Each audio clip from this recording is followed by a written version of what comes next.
And because Pete Buttigieg says that one of his followers got a phone call from the pollster and didn't mention Pete's name, all of a sudden they throw the whole poll out. Of course, it leaks, and then we learn that Bernie came in number 1 in the poll. Not him in a distant third. At a distant third, and they didn't want that out, and they killed the poll on Sunday, and they killed the caucus on Monday. And part of the killing of the caucus was just plain stupid incompetence. You know, we've had a joke the last few days that whenever we see somebody like just total incompetence, there's a piece of the Iowa Democratic Party everywhere, it seems. And but beyond that, beyond the incompetence, we have to get to the bottom of why in those precincts that were Bernie precincts, where there's all this miscalculation that the Times pointed out, we have to get to the Bernie and the others. They've got to move on. They've got New Hampshire, and then they've got South Carolina and Nevada. We don't have to move on. This show, you guys, me, others, we have to make sure that we have the exact count in Iowa, because my guess is that Bernie is not only going to be ahead in the popular vote, which all the candidates agree that Bernie won by the number of votes, but also ahead in the delegates. So we can't let this go. We can't let it happen anywhere else.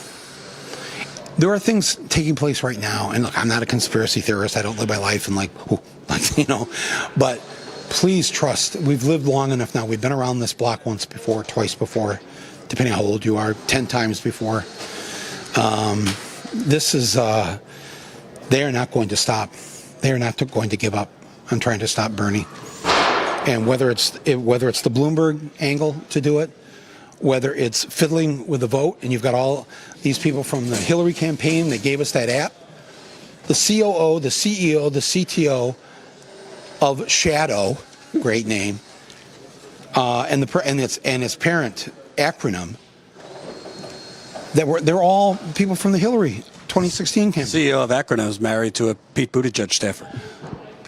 Yeah, just a staffer. He's a key senior strategist for the campaign. And who was the number 1 client of Shadow? The Pete Buttigieg campaign, $42,000 that they gave this company. Look, it may mean nothing, it may mean everything, but to ignore it and to not, boy, if you ever found out something like that about me, I hope you guys would tear me a new one, because that can't just lay there. We have to find out what was going on here.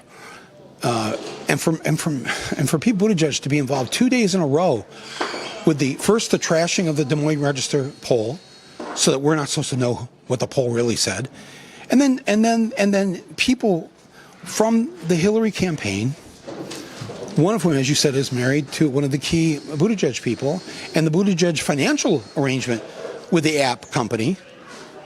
We have the right to ask questions, and I'll tell you, people right now are going, no, don't attack the Democrats, don't attack the Democratic Party. My friends, if we do not speak up now, yeah, I agree. The time to not attack them is on November 1st, 2 days before the election. I agree with that, because we have to get rid of Trump.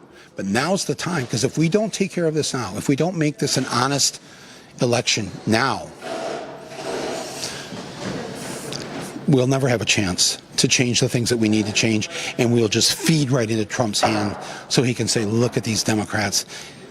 They can't organize their way out of a paper bag, and they are about rigging elections. Hope you enjoyed that last video. Hop on over to statuscoup.com, where you can sign up for our email list and become a member for as low as $5 to $10 a month. Membership is how we grow. That's statuscoup.com/join. And remember, join our email list so we can grow the revolution with you.